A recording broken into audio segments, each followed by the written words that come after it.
So welcome back guys, मेरा नाम है आकाश और आज का इंटरव्यू है आयुषी पाल जी के साथ। सो आयुषी पाल जी, सबसे पहले आप सब लोगों को बता दो कि आप कौन हो और आपने निमसेट की आपकी कितनी रैंक थी और बेसिक बेसिक चीजें अपने बारे में। Okay. So, hi, I'm Aishi Pal and I secured 646 rank in NIMSET and 251 was my OBC rank, through which I was allotted a seat in NIT Patna. And I also got into IP main campus, USICT and Jamia. And also I got a seat in HCU. So I chose HCU over my other options. So that is it about me. Okay, so आप basically आपने ये 3-4 exams दिए थे, HU, Jamia, IP and NIMCET. आप जैसा कि हमारी बात हुई थी इससे पहले, you was an online student, तो आपको क्या लगता है कि ऑनलाइन स्टडीज और ऑफलाइन स्टडीज में क्या मेजर डिफरेंसेस आपको लगते हैं? मेजर डिफरेंस होता है कि जैसे ऑनलाइन में आपको सब कुछ खुद इनकलकेट करना है, अपनी रेगुलरिटी, कंसिस्टेंसी, एवरीथिंग, ठीक है। वो जो एनवायरनमेंट होता है क्लास का, वो कहीं ना कहीं लैक करता है, और टीचर से 1-to-1 जो होता है कन्वर्सेट करना, वो भी थोड़ा तो ये रहता है ऑनलाइन में। सो माय नेक्स्ट क्वेश्चन इसी चीज से ज्वाइन करते हुए कि आपने ये पूरी रेगुलरिटी, ये ये डेडिकेशन, ये बार बार चीज करना, रोज क्लास लेना, ये सारी चीज आपने मैनेज कैसे करी? क्योंकि बहुत सारे ऑनलाइन एजुकेशन के ऐसे बच्चे होंगे जिनको रेगुलरिटी में थोड़ी दिक्कत होती होगी। And what I believe is, चाहे कोई सा भी पेपर हो, इफ यू आर रेगुलर आप कोई सा भी पेपर निकाल सकते हो, and if you are not, तो what do you think about it? ये आपने सही कहा, consistency is the key to success. तो I'd say कि मतलब स्टार्टिंग में इजी नहीं था, मतलब स्टार्टिंग में सब यूं ही करते हैं, लेकिन मतलब जैसे हमारे टीचर्स थे, पूरी मारूला टीम थी, तो I'd say कि मतलब पूरी मारूला टीम ने ये रेगुलरिटी इनकलकेट करने में हेल्प किया है। जैसे हमें स्टार्टिंग में हमसे असाइनमेंट सबमिशन मांगा जाता था, तो स्टार्टिंग में ऐसा लगता था कि वो टाइम वेस्ट है, लेकिन धीरे धीरे उन चीजों की रियलाइजेशन जब समझ आने लगती है, तो वो सब खुद आने लगता है, रेगुलरिटी और ये सब। तो आप ये सारी चीजें मैनेज कैसे करते थे? क्योंकि व्हाट आई फील, मैनेज करना, क्योंकि बहुत सारे बच्चों को कोई आपकी की हो या जिस तरीके से आपका कोई स्पेशल तरीका हो जिससे आप मैनेज करते थे, जो आप बच्चों को बता पाओ और इस साल वाले बच्चों को उसमें मदद मिले। हाँ, मैनेज करना मुश्किल होता है। जैसे मतलब घर में भी इतने ऑनलाइन में डिस्ट्रैक्शंस बहुत होते हैं। अगर आप घर में पढ़ रहे हो तो ऑफलाइन जैसा एनवायरनमेंट आपको नहीं मिल पाता, ठीक है। मम्मी ने कभी कोई काम बता दिया, आपको कहीं और जानना है, तो ये सब चीजें आपको अवॉइड करनी है। घर में कोई भी फैमिली फंक्शन हो रहा है, इवेंट हो रहा है, दोस्तों के साथ बाहर जाना, तो ये सब चीजों से आपको खुद कट आउट करना पड़ता है, तो ये रहता है। So my next question is कि आपको निमसेट के बारे में पता कैसे चला? हाँ, बिफोर दैट, आप स्टूडेंट कौन से बैकग्राउंड पे थे? बीएससी बैकग्राउंड पे थे कि बीसीए बैकग्राउंड के थे? I was from BSc Computer Science Honors.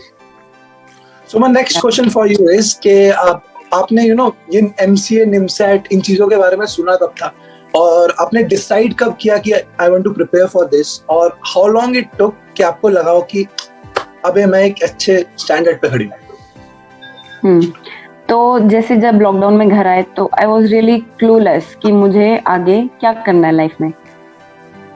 तो आई गेस अराउंड सितंबर मुझे मारूला, मतलब जैसे यूट्यूब पे पहले मैंने सोचा कि मैं सेल्फ स्टडी शुरू करती हूँ, लेकिन फिर जैसे यूट्यूब पे मैंने वीडियोस वगैरह देखी बहुत सारी, तो तब मुझे रियलाइज हुआ कि मुझे मारूला का सब्सक्रिप्शन लेना चाहिए। तो around September I started my preparation. Around September you have started your preparation, और आपका जो एग्जाम हुआ था वो आई थिंक अगस्त में हुआ था। तो या अगस्त में। आई थिंक आपको क्या लगता है कि इस चीज में कितना टाइम लगता होगा अकॉर्डिंग टू यू, जिसकी मैथ्स उतनी बेटर नहीं है? क्योंकि निमसेट में मैथ्स एक बहुत बड़ा रोल प्ले करती है and you can't ignore it. मुझे लगता है कि जितना टाइम मुझे मिला है वो तो मतलब बहुत टाइम था, मोर देन इनफ था। सितंबर टू अगस्त, हमारा एग्जाम वैसे भी मई में होना था, वो पोस्टपोन हुआ अगस्त में, ठीक है। मतलब जिसकी मैथ्स एवरेज मैथ्स है, तो आप मैथ्स पे काम कर सकते हो, बहुत टाइम है। सितंबर मतलब if you even start around अक्टूबर और नवंबर, तो आप बेसिक मैथ से पहले स्टार्ट कीजिए। मतलब औरों को देख के आपको एडवांस लेवल पे जंप करने की जरूरत नहीं है, ठीक है। तो बच्चे यही करते हैं, तो बेसिक मैथ से आप स्टार्ट कीजिए, जितने आपको असाइनमेंट्स मिल रहे हैं उन पे आप काम कीजिए, फिर धीरे धीरे अपना लेवल खुद बढ़ाना होता है, औरों को देख के नहीं करना होता, तो हो सकता है। ओके, तो अब हम लोग ना सब्जेक्ट वाइज बात करते हैं कि Okay. जब आपने मैथ्स करी होगी तो मैथ्स में आपने क्या क्या चीजें आपको लगता है कि ये मैंने कुछ अलग किया था बाकी लोगों से, या मैंने असाइनमेंट्स पे बहुत फोकस किया, मैंने टेस्ट में बहुत फोकस किया, मैं क्लासेस में इस तरीके से नोट्स बनाती थी, कोई भी एक ऐसी खास चीज जो आपको लगती हो कि इस चीज ने मेरी बहुत मदद करी होगी? सबसे इम्पोर्टेंट चीज होती है नोट्स।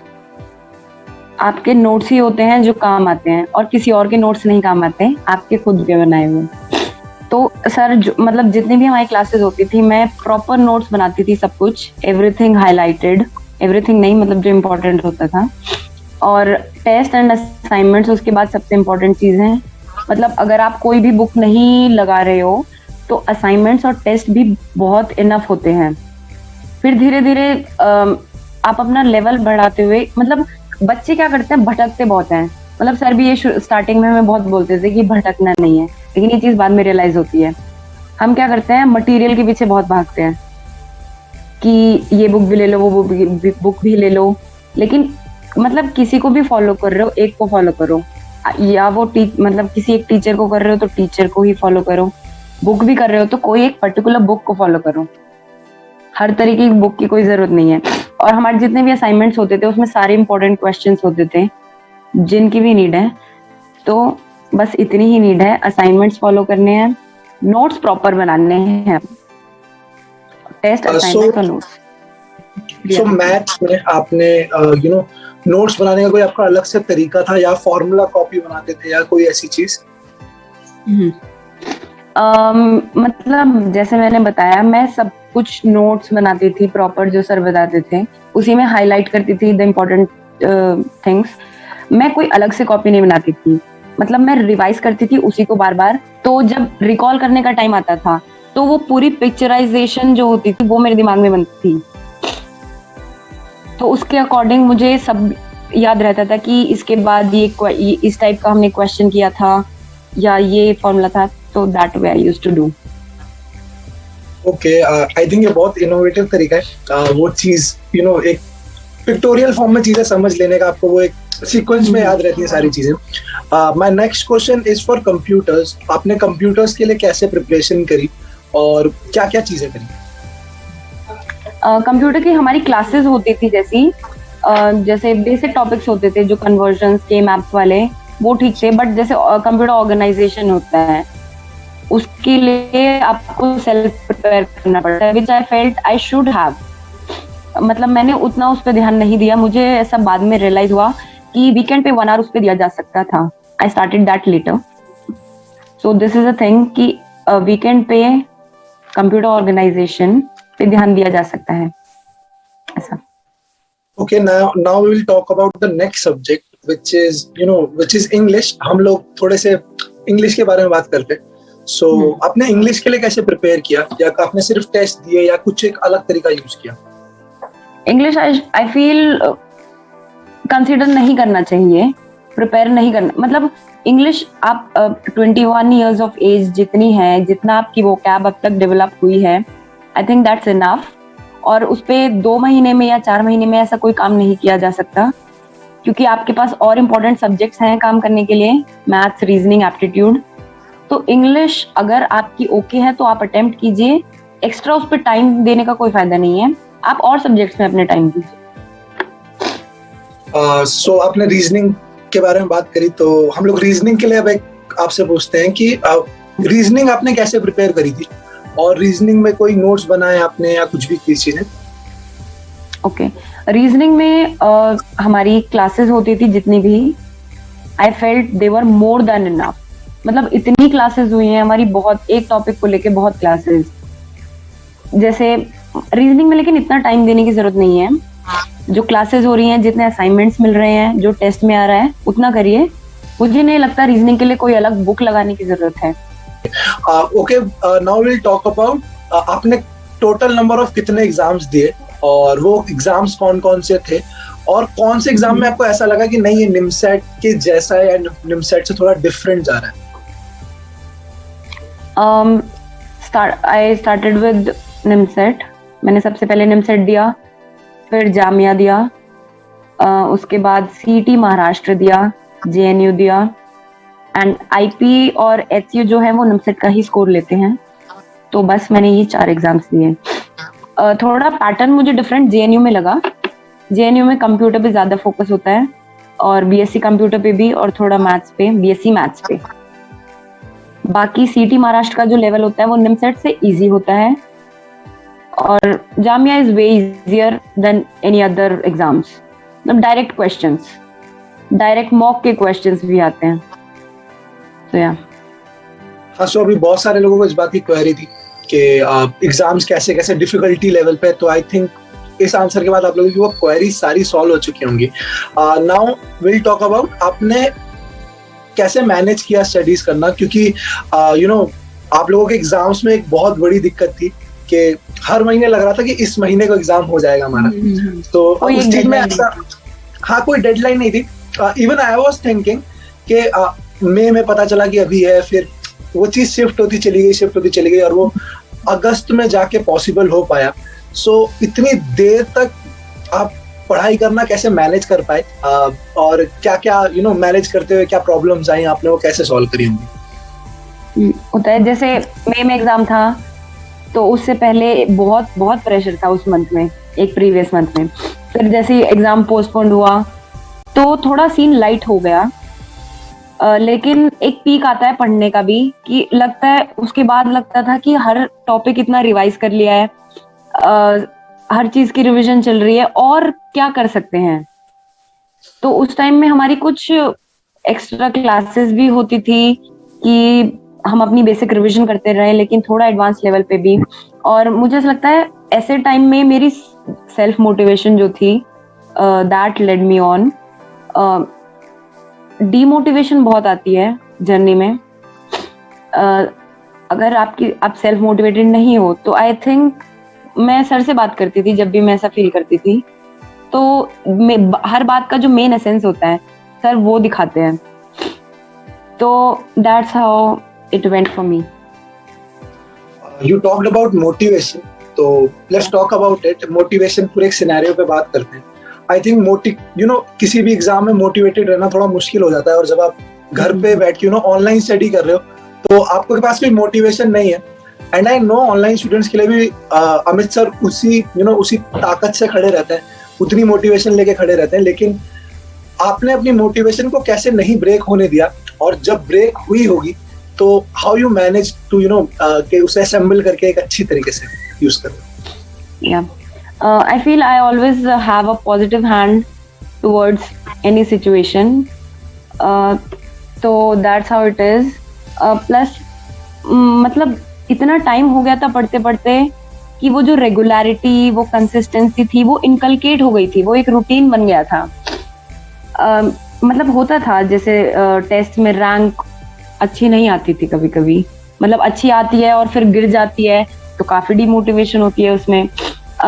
तो ऐसे में क्या होता है, जैसे हमारा टेस्ट एनालाइजेशन होता है, वो बहुत इंपॉर्टेंट होता है।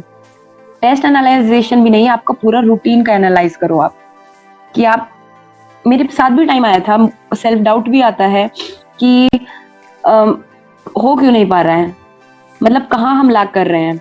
तो ऐसे में जितनी भी हमारी मारुला की फैकल्टी थी, सर थे, मैम थी, तो I used to talk to them at times. लेकिन जैसे for example, the things that work for me might not work for you. आपको कोई हमेशा तरीका नहीं बता सकता कि ये आपके लिए वर्क करेगा, वो हमें खुद ही फिगर आउट करना पड़ता है। तो मतलब हर चीज को मैं एनालाइज करती थी ऐसा कि मैं कहाँ लैग कर रही हूँ, मैं कैसे इम्प्रूव कर सकती हूँ। तो ऐसा सर मुझे बहुत हेल्प करते थे इसमें। That's how it is. So let's talk about your daily schedule. I think बहुत सारे बच्चे जानना चाहते हैं कि जिन लोगों के अच्छे नंबर आते हैं उनका डेली शेड्यूल क्या रहता है। तो let's talk about your daily schedule. आपका जब ऑनलाइन क्लासेस चल रही थी उतने पीक पर थी, और जब एग्जाम्स बिल्कुल आपके नजदीक थे, तो इन दोनों टाइम आपका डेली शेड्यूल क्या रहता था? डेली शेड्यूल ऐसा था, I used to make my daily schedule the night before. जैसे कल का शेड्यूल है तो मैं आज रात क्लासेस के बाद ही बना लूंगी कि मुझे 1 आवर इस टॉपिक को डेडिकेट करना है, 1 घंटा इसको करना है, इतने टाइम का मुझे ब्रेक लेना है। तो जब वो पूरे दिन का टास्क कंप्लीट भी होता था ना, तो एक वो फीलिंग ऑफ अचीवमेंट जो होती है, तो वो आपको एक सेटिस्फैक्टरी नींद भी देती है। तो इस तरह मैं अपना शेड्यूल बनाती थी। बीच में ब्रेक्स भी जरूरी होते हैं। मतलब ये डेली शेड्यूल हुआ, प्लस मैं थोड़ा वीकली शेड्यूल भी बनाती थी कि जैसे कुछ टॉपिक्स हैं, मुझे ये टॉपिक इस वीक में समहाउ मुझे कंप्लीट करना है। Plus I used to dedicate my Saturday, my weekends to reasoning and computer as well. What do you think कि मारूला क्लासेस ने एज इन कोचिंग आपको कितनी हेल्प करी अपने निमसेट वाली अचीवमेंट को पाने के लिए, या बाकी किसी भी एग्जाम की अचीवमेंट को पाने के लिए? तो जैसे मैंने बताया, मेरी जर्नी बहुत खूबसूरत रही है।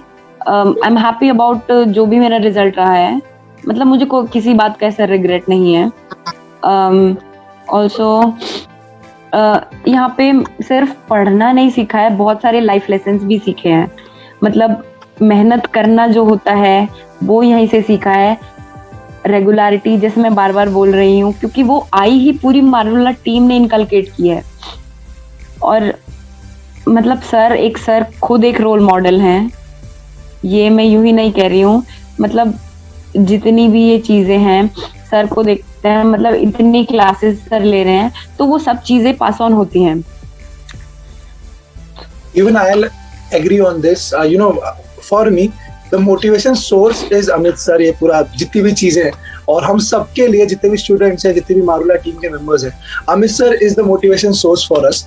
सो आपके जो पिछला वाला मेरा जो आपसे क्वेश्चन था, उससे जॉइंट क्वेश्चन कि व्हाट डू यू थिंक मारूला क्लास को बाकी कोचिंग से अलग क्या चीज बनाती है? क्या चीज बनाती है? मतलब ऑनलाइन होते हुए भी जो एनवायरनमेंट मिल रहा है, मतलब ऑनलाइन में बहुत बहुत मुश्किल होता है पढ़ना, क्योंकि कोई ऐसा कॉम्पिटिटिव वो नहीं है, फील नहीं है। आपके साथ कोई दोस्त नहीं है जिससे आप, मतलब क्लास वाली इतनी फील नहीं है। लेकिन ये जो पूरा एनवायरनमेंट देना, मतलब हमारे डिस्कशंस भी होते थे, सर से कॉल पे बात भी होती थी। मतलब अलग जो बनाता है वो ये है कि कोई एक पैटर्न नहीं है।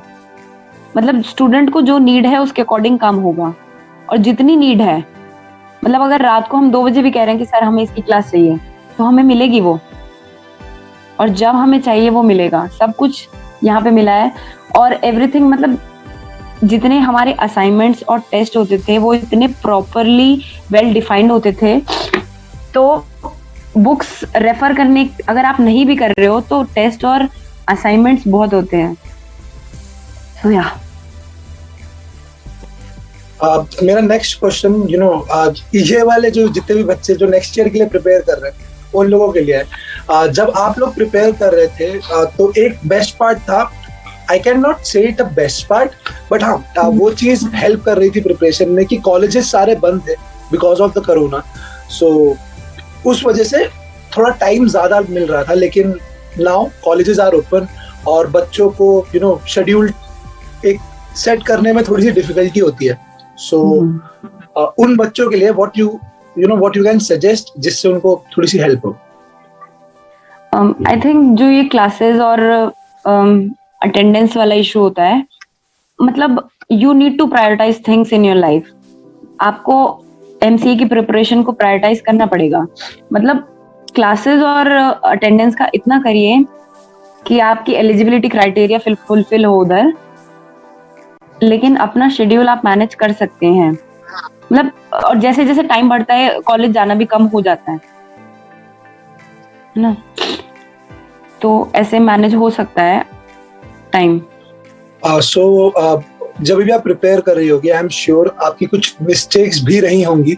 सो कौन कौन सी वो मिस्टेक्स थी जो आपको लगता हो कि यार अगर ये चीजें मुझे पता चल गई होती तो मैं और अच्छे से प्रिपेयर कर पाती और चीजें जल्दी कर पाती, मुझे इन मिस्टेक्स की वजह से थोड़ा टाइम लग गया?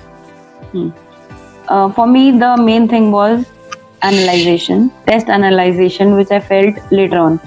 और एक चीज थी acceptance, जैसे कि टेस्ट दे रहे हैं और मान लो पोर्टल हैंग हो गया, तो वो अपने आप को दिलासा नहीं देना है कि पोर्टल हैंग हुआ तो मेरे मार्क्स कम आए या रैंक कम आई, नहीं. अगर आपकी रैंक भी कम आई है, accept it and work on it. और आप जैसा भी टेस्ट कर रहे हैं उसको एनालाइज करो. टेस्ट एनालाइजेशन बहुत इंपॉर्टेंट है, बहुत ज्यादा. हर एक चीज टेस्ट को दोबारा करना, तो ये मुझे ऐसा लगता है कि एनालाइजेशन वाली चीज. और one more thing, the computer thing that I initially told you, कि कंप्यूटर ऑर्गेनाइजेशन पे अगर मैंने शुरू से थोड़ा और काम किया होता.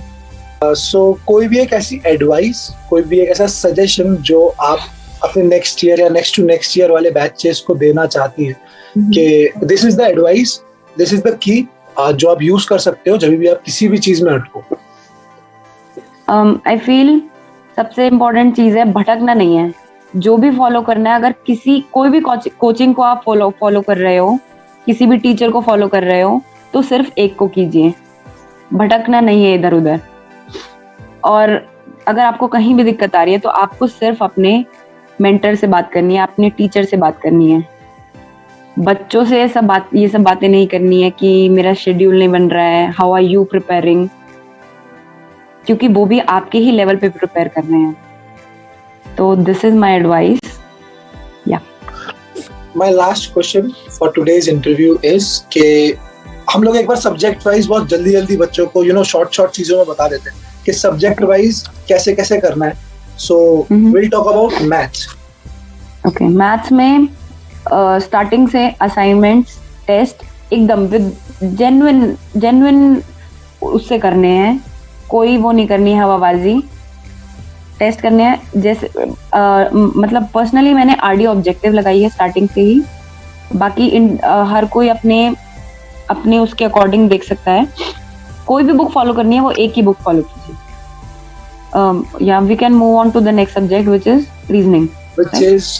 Yes. Yeah. So reasoning में I feel classes are enough, classes and assignments. और बार भी क्लासेस लेने की जरूरत नहीं है.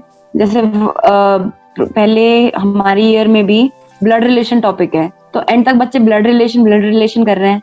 अब उसमें 1 से 2 क्लास इनफ ब्लड रिलेशन के लिए. आप 1-2 असाइनमेंट्स लगा लीजिए, टेस्ट कीजिए, बाकी तो अपने टॉपिक्स कवर कीजिए. तो रीजनिंग में ऐसा कोई उसकी जरूरत नहीं है. देन एप्टीट्यूड के लिए मैंने कोई बुक नहीं लगाई, मैंने सिर्फ असाइनमेंट से किया है एप्टीट्यूड. लेकिन एप्टीट्यूड के लिए बुक कंसीडर की जा सकती है कोई, अभी मुझे आइडिया नहीं है कौन सी बुक थी. और कंप्यूटर के लिए भी क्लासेस एंड असाइनमेंट्स इनफ है. बाकी कंप्यूटर ऑर्गेनाइजेशन के लिए you can start on your weekends from PK Sinha. या और इंग्लिश में ऐसा कोई खास ध्यान देने की जरूरत नहीं है. तो गाइस, अगर आपको ये वीडियो पसंद आई हो तो इस वीडियो को लाइक करें, शेयर करें. जितने भी दोस्त आपके निमसेट की प्रिपरेशन कर रहे हैं, किसी भी एमसीए एग्जाम की प्रिपरेशन कर रहे हैं, और अगर आपको सब्सक्रिप्शन लेना है तो नीचे हमारे पोर्टल का लिंक होगा, उस पर विजिट करें और बहुत अलग तरीके के सब्सक्रिप्शन फॉलो करें. And Ayushi, thank you for the interview. And आपने बहुत सारी इन्फॉर्मेशन बहुत ही इजी वे में सारे बच्चों को समझा दी. आई होप आप सबको ये वीडियो बहुत अच्छी लगी हो. सो इसी के साथ आया Akash Mishra signing off. Thank you.